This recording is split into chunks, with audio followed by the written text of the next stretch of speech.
Olá, sou a professora Ravena Feitosa e a gente vai dar início à aula de Geografia do nono ano do ensino fundamental na Escola Pequeno Príncipe. Então vamos lá. Você que é do nono ano, aqui é a sua salinha. Hoje a gente vai falar sobre globalização, certezas e incertezas. O que é essa tal globalização? O que foi que ela causou no mundo? Quando ela surgiu? Tá certo? Vamos lá. Surgimento do conceito de globalização. Esse conceito de globalização ele surgiu em 1980. Se a gente parar para lembrar, o que estava acontecendo em 1980? Eram os anos finais da Guerra Fria, que durou ali até 1989, né? E aí, olha aqui esse conceito que está descrito aí na telinha. Globalização, aqui na telinha, né? No caso, não ali. Aqui ou aqui, não sei. A globalização pode ser compreendida como a etapa mais avançada do sistema capitalista. Então, é a hora que o capitalismo está mais avançado, está se sobrepondo, nesse caso, ao socialismo, né? Está mostrando a sua força para o mundo, né? Então, ela acelerou o ritmo de vida, a expansão dos meios de transportes, né? Conectou o mundo inteiro. Como eu disse, surgiu em 1980 esse termo.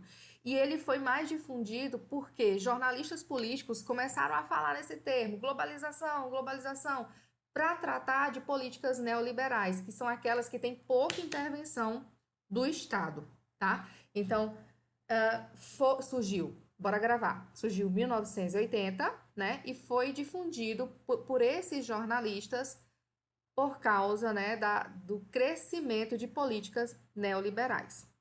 Bora dar continuidade aqui. A ideia de que o mundo se transformou numa aldeia global, ou seja, todo mundo pertencente a um mesmo grupo, tá? Faz com que tenhamos a sensação de viver todos ao mesmo tempo, vencendo as barreiras espaciais, dando-nos a impressão de que o mundo está cada vez menor. Você já deve até ter visto algumas vezes, né? Que essa expressão, dizer que o mundo está cada vez menor. Como está aqui, ó, essa mocinha nessa imagem segurando o mundo na palma da mão. Se hoje eu quiser fazer qualquer tipo de pesquisa, se eu quiser saber qual a população dos Estados Unidos, se eu quiser saber qual a marca que está sendo mais utilizada de roupa por lá, se eu quiser saber isso de qualquer país do mundo, basta eu fazer uma pequena pesquisa e eu consigo alcançar. Se eu quiser comprar um produto de lá, não nessa época agora, né, que tá difícil chegar algum produto por aqui, mas se eu quiser comprar qualquer produto, né, ele chega até mim de qualquer parte do mundo. Então o mundo tá cada vez menor, tá? Não diminuiu o planeta, pelo amor de Deus. Diminuíram, se tornou mais fácil se comunicar com outros locais, né? Surgimento de tecnologias computacionais, por exemplo, é, isso que está acontecendo agora, de eu conseguir gravar uma aula para vocês aí da casa de vocês, felizmente, estarem assistindo a minha aula, e a titia tá morrendo de saudade, isso não aconteceria há 20, 30 anos atrás, né? Imagine isso aí naquele contexto de Guerra Fria, ó, há muitos e muitos anos atrás. Vamos dar uma olhadinha aqui, ó, sobre esse conceito de globalização. O que você está enxergando aí? Está enxergando o mundo, embaixo tem uma pessoa que é aparentemente pobre, e em cima tem alguém dando um trocado para ele. Esse carinha que está dando um trocado para essa pessoa de baixo é o famoso tio Sam. O tio Sam é como se fosse a personificação do que é os Estados Unidos, tá? Então é como se fosse os Estados Unidos, ó, dando um trocadinho para o resto do mundo. E aí a gente vai lembrar de outros conceitos que a gente já estudou antes, né? Que divide o mundo em países ricos, desenvolvidos no norte, e países pobres em desenvolvimento no sul. Aquela linha que passa nessa divisão, ela vai dividir, pegando ali a Oceania, tá? Pega a Oceania também como países do norte, né? Eu sei que Oceania é continente, vamos lembrar, mas eu tô dizendo que os países da Oceania ficam no norte, como desenvolvidos. Então, o tio Sam, ó, tá dando um trocadinho pro resto do mundo. É como se a gente, toda essa galera que tá aqui no sul do mundo, como se a gente seguisse aquilo que os Estados Unidos quisessem e eles apenas dessem um trocadinho pra gente, entendeu? De tudo aquilo que eles lucram. Vamos falar agora sobre a revolução tecnológica do século XX. Eu nasci no século XX, segredo para vocês. Os pais de vocês também nasceram no século XX. Então não faz tanto tempo assim, né?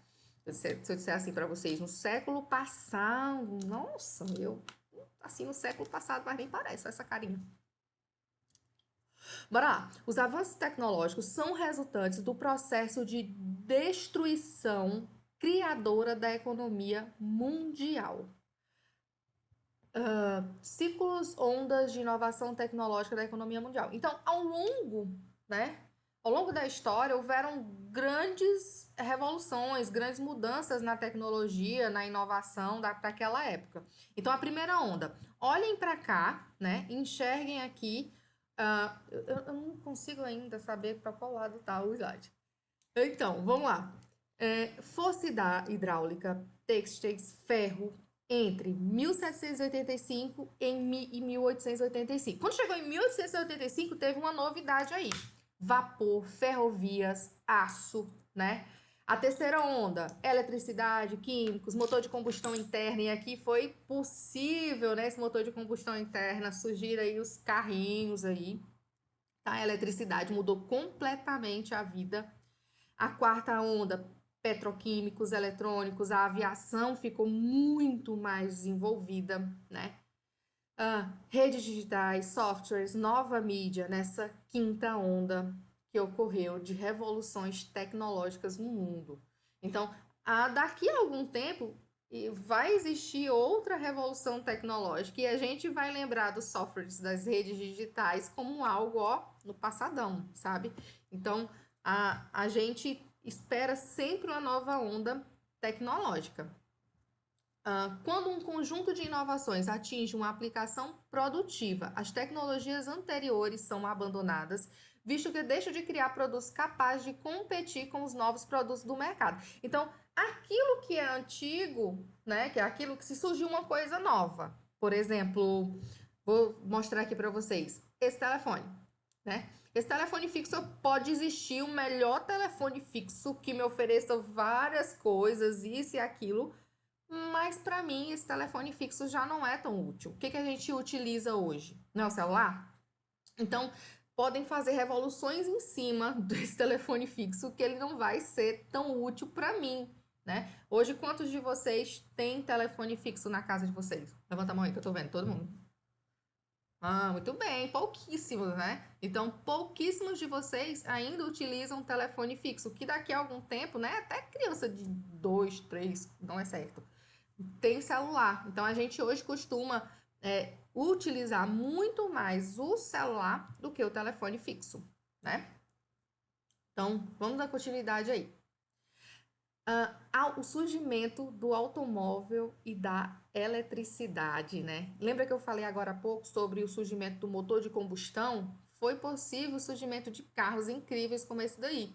As mudanças ocorridas na sociedade com a introdução do motor de combustão e com a evolução dos sistemas de transporte contribuíram para a consolidação das leis de trânsito e para a mudança na geografia urbana. Como não tinha carro, né, tinha carroça, cavalo, né, as pessoas se locomoviam assim, então as ruas eram muito estreitas. Uma coisa bem simples que aconteceu nessa época aí foi o alargamento das ruas para os carros passarem. As pessoas passaram a ter que ficar muito mais atentas, porque na hora de atravessar uma rua, um cavalo, uma carroça não vinha tão rápido. E agora o carro poderia causar acidentes, né? E os carros foram se tornando cada vez mais velozes, né? A evolução dos automóveis. Hoje a gente tem carros incríveis que andam a velocidades assim impressionantes. Então, isso também pode levar a uma coisa ruim que é a imprudência, né? Tem gente que se utiliza dessa velocidade e comete vários crimes de trânsito. E aí vocês já têm uma pequena noção. Uma outra evolução tecnológica para pegar essa galera aí que ultrapassa o limite de velocidade é o radar de velocidade. Quando o carro passa, ele já identifica com qual velocidade ele passou, né? Já tira uma foto se ele passou acima do valor permitido de velocidade, já tira uma foto da placa e ali dentro de poucos dias o presente chega na casa dessa pessoa. Qual o presente? A multa, né? cobrando uma multa por ter ultrapassado o limite de velocidade. Aqui em Floriana a gente consegue lembrar de alguns locais onde tem radar. Por exemplo, no sentido da rodoviária, ali na frente do posto Santa Ana, né? Lá no Barão de Grajaú, assim que a gente passa pela ponte, a gente também tem um radar lá de 40 quilômetros por hora, né? Só pode passar até 40. Olha, antigamente, né, quando não tinha eletricidade, existiam profissões diferentes também, como por exemplo, o acendedor de lamparina. O acendedor de lamparina, ele vinha passando de poste em poste, botava uma escada e aí acendia a lamparina dos postes à noite, né? O acendedor de lamparina, que essa profissão atualmente, né, ela ficou obsoleta, ela não existe mais. Uma outra profissão dessa criatura maravilhosa que vocês podem ver aí, não é coincidência esse nome incrível, Joaquim Lopes Feitosa, e é meu avô, né? Ele era lá em Itaueira, a megalópole que eu sempre falo para vocês, lá em Itaueira, ele ligava o gerador de energia. Quando chegava às 18 horas, ele ligava o gerador e lá para as 5 da manhã ele desligava o gerador de energia. Então a energia na cidade só existia entre 6 e 5 da manhã, 4 da manhã, dependendo da hora que ele desligasse o gerador. Então, só para ter eletricidade durante a noite, né? E aí depois foi se desenvolvendo e essa profissão também de ligador e desligador de gerador também ficou obsoleta, né? Mas esse cara é um cara incrível, lindo. E hoje em dia, né, como eu falei, ficou obsoleto, né? Tanto o acendedor de lamparina quanto aquele que ligava o gerador. Hoje a gente já tem células fotoelétricas, que é esse relé elétrico que vocês podem estar vendo aí. E ele tem, cada poste de energia tem ele, né? Então, quando começa a ficar escuro, o poste já acende. O poste acende. A luz já acende, a luz do poste já acende. Então, não precisa mais de ninguém para ligar. Até quando fica nublado, não sei se vocês já perceberam. Ficou nublado, já acende. Legal, né? Aí, ó, o automóvel. Esse é um exemplo aí da ilustração da fábrica de vidros da Renault em 1860. Então, vocês têm noção de quando surgiu a Renault, né? Bem antigo mesmo, na França. Então, vocês podem observar, isso é só uma ilustração, não é uma foto, obviamente, tá? De como era essa fábrica de vidros. Bem, aí surgiu a linha de produção automobilística. A gente já estudou um pouquinho de Fordismo, vocês lembram, né? Quem criou? Henry Ford, né? Que você tinha uma esteira de produção. Lembra que a gente já assistiu até trechinhos do filme Tempos Modernos, de Charlie Chaplin? Então, que passava a esteira de produção e eles iam repetindo a tarefa hora após hora, dia após dia. Então, o funcionário, ele tinha ações específicas na montagem do carro, né? A produção era em larga escala, para a gente ter uma pequena noção. Um carro desse, nessa época, era produzido por $1.340, até chegar aqui o Fordismo, né? Como o Fordismo começou a produzir em larga escala e estocar produtos, caiu o valor para $200 do carro, né? Então, diminuiu muito o preço. Vamos lembrar da lei da oferta e da procura. Se você tem muito para ofertar, se você tem estoque, se você tem material para ofertar, então vai cair o preço, né? Então, aqui na linha de montagem, por onde passava essa esteira, né? O trabalhador fazia uma única função, conseguia produzir mais rápido. Essa criação foi incrível para a época. Conseguia estocar produto, que até então era praticamente impossível, né? É um modelo de produção em larga escala, o Fordismo, e é muito utilizado até hoje. Você já deve ter visto até essa charge aqui, ó. Vou me aposentar amanhã e sabe o que eu vou fazer?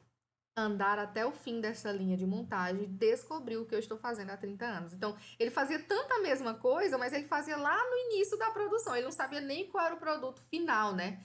Ou seja, o trabalhador ele não tinha nem... Não é que não conhecesse o produto. A charge está um pouquinho exagerada, né? Como toda charge. Mas, assim, não é que ele não conhecesse o produto, mas ele não tinha noção das outras etapas de produção. O que é muito diferente do toyotismo, em que o trabalhador ele tem conhecimento, ele consegue resolver problemas em praticamente todas as etapas de produção, né? Ó, no toyotismo, A mão de obra era multifuncional, diferente lá do Fordismo, e bem qualificada. Então, o trabalhador ele tinha que saber lidar com todas as etapas de produção. Os trabalhadores são educados, treinados e qualificados para conhecer todos os processos de produção, podendo atuar em várias áreas do sistema produtivo da empresa. A produção deve ser ajustada à demanda do mercado. Então, vocês estão vendo aí a diferença da fábrica da Toyota? A Toyota foi a primeira a surgir com esse modelo de produção completamente automatizado. Aqui, praticamente, o homem não interfere do modelo na produção, né, dos carros, né? Toyotismo, Toyota, né? Então, vamos lembrar aí da Toyota. Então, você está vendo que está toda automatizada, as máquinas estão fazendo tudo e a intervenção humana é mínima. Mas quem é esse profissional que vai trabalhar nessa área? Um profissional que seja altamente qualificado, né? Ele tem que ter estudado, ele tem que ter se preparado especificamente para trabalhar com essas máquinas. O que acontece, né? Se esse empregador não está preparado para essas máquinas, né? Começa a surgir o desemprego, que ele pode ser estrutural. O desemprego que ocorre em função de mudança na estrutura produtiva. Então, se a pessoa trabalha naquela fábrica e ela não se especializa, não estuda, não consegue acompanhar o ritmo tecnológico daquela fábrica, ela vai acabar perdendo esse emprego, né? Ele vai desaparecer. Ocorre um descompasso entre a oferta de empregos que exigiam grande capacitação do trabalhador e o trabalhador com baixa qualificação. Então, o empregador não tem qualificação e os empregos exigem grande qualificação do empregado. Exemplo: substituição de atendentes bancários por caixas eletrônicos, favorecido pelo avanço tecnológico. Antigamente, né, tudo que a gente fosse resolver num banco, eu não digo antigamente, muito antigamente, não, eu falo questão de 10, 15 anos atrás. Praticamente tudo que a gente ia resolver no banco, a gente tinha que ir até algum atendente do banco para resolver tudo. Hoje em dia, não, a gente resolve tudo ali no caixa eletrônico, né? Ou então do celular. Não precisa nem ir no banco, a gente resolve tudo do celular. Novas tecnologias e desemprego estrutural. Para onde estão se deslocando os exércitos de desempregados? Essas pessoas precisam procurar outro meio de trabalhar, né? Então, da mesma forma que desaparecem funções, surgem novas funções. Você acha que, por exemplo, 30 anos atrás, 40 anos atrás, existia vaga para operador de impressora 3D? Não existia, né? Manutenção de impressora 3D. Não existia. Então, surgem novos empregos diante de novas tecnologias.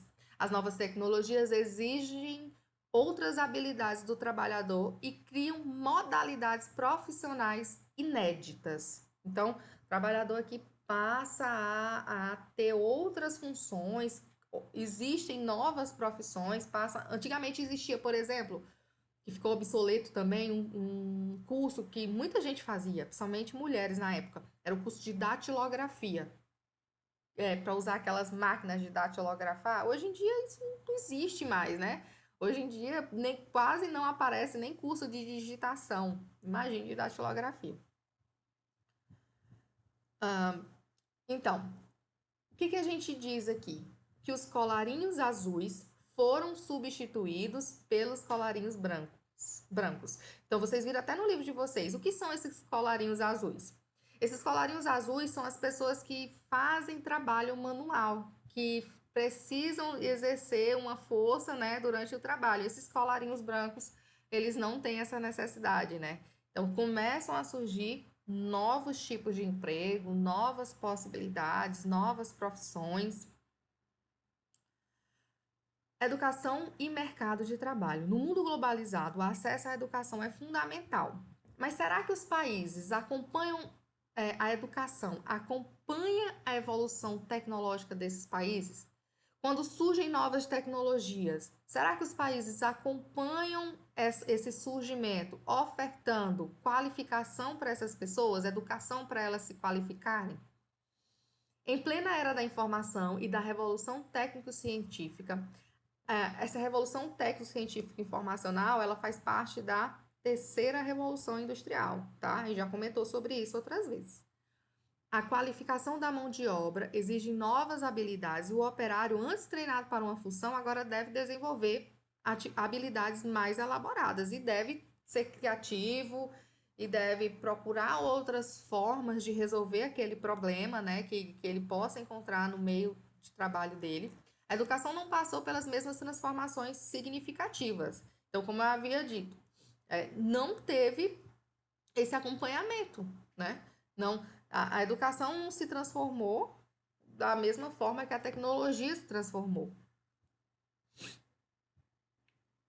Uma outra coisa que aconteceu também foram o aumento da expectativa de vida. Então, as pessoas passaram a viver bem mais, né, nos países, quase que de uma forma geral, aqui no Brasil é um exemplo, aumentou a expectativa de vida.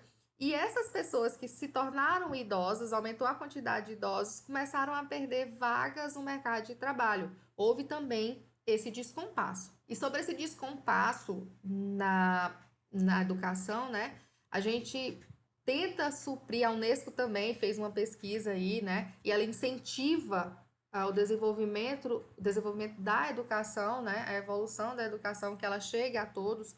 Surgem também os analfabetos funcionais. São pessoas que são consideradas alfabetizadas, mas não sabem redigir um texto, não conseguem compreender o que aquele texto está dizendo.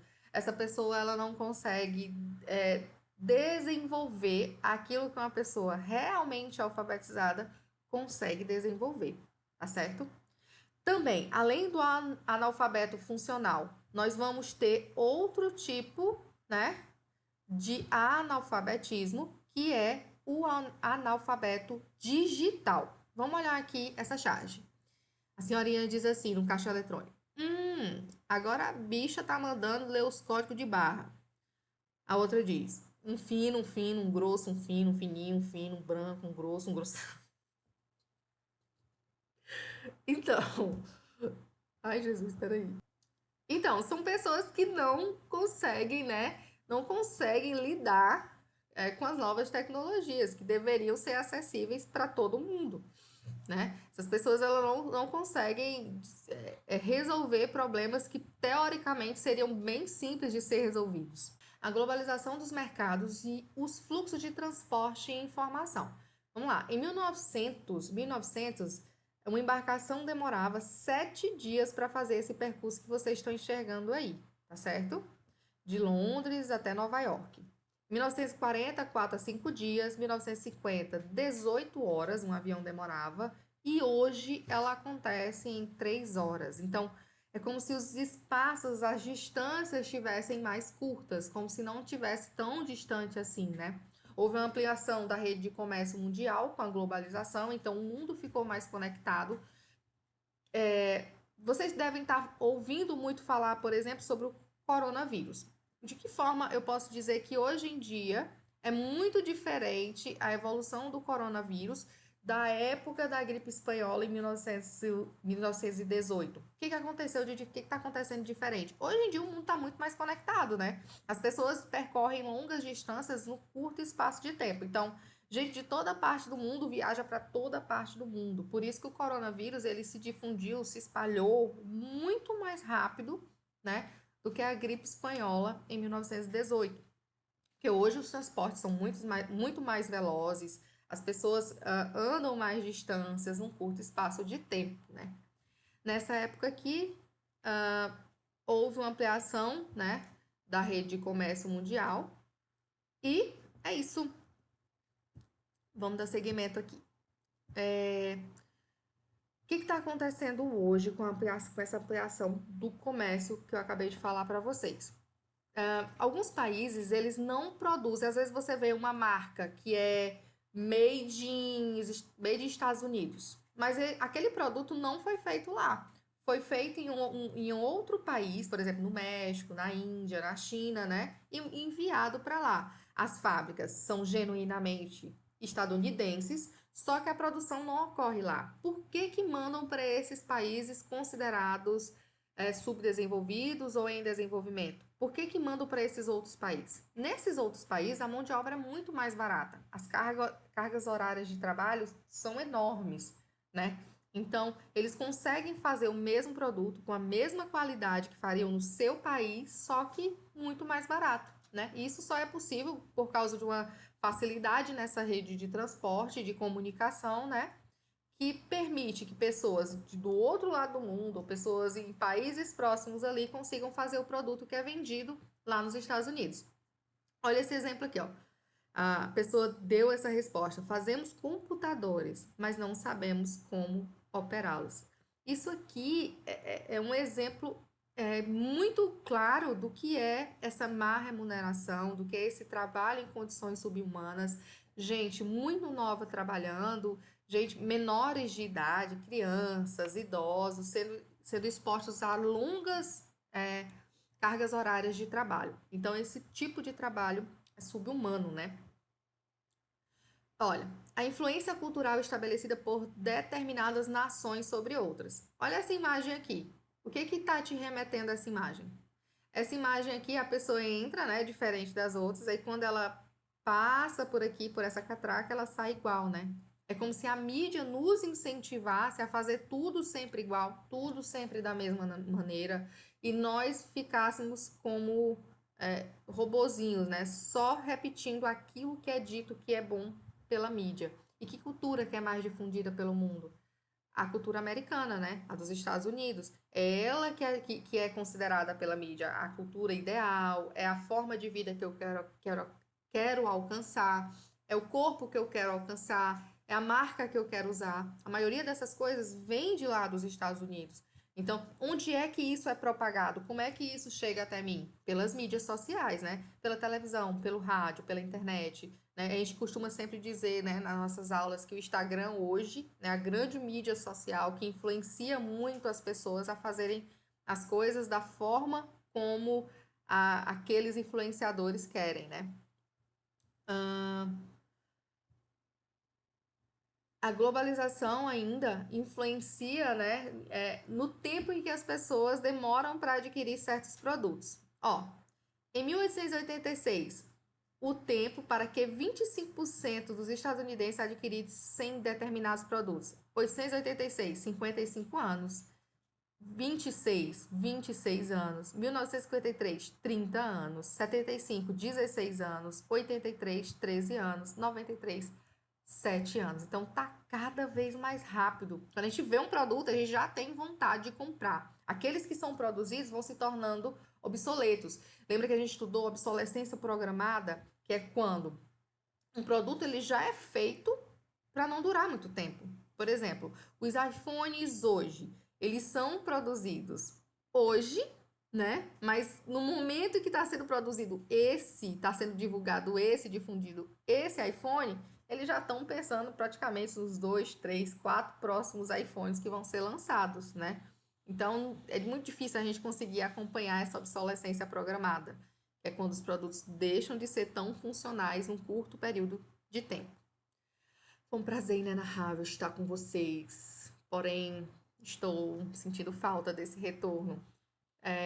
Envie para meu e-mail, né? Qualquer dúvida, qualquer coisa. Acho que na próxima semana a gente já se encontra no ao vivo, né? Qualquer dúvida, qualquer coisa, qualquer comentário sobre a aula que vocês queiram fazer, vocês podem deixar também aqui nos comentários. Tô me sentindo blogueira. Pode deixar aqui nos comentários, ou então enviar para o meu e-mail e a gente vai encontrando novas formas, né, da gente se resolver. Resolva todas as atividades do capítulo 3. Eu sei que já pedi para vocês fazerem essa atividade do capítulo 3, mas agora falta a gente corrigir, né? Que a gente entrou de férias e não foi feita a correção. Então, a gente vai se encontrar agora para a gente resolver essa atividade. Eu quero que todo mundo entre no portal, que eu vou estar lá esperando vocês na aula de geografia para a gente poder fazer essa correção no ao vivo, ok? Beijo, beijo, beijo.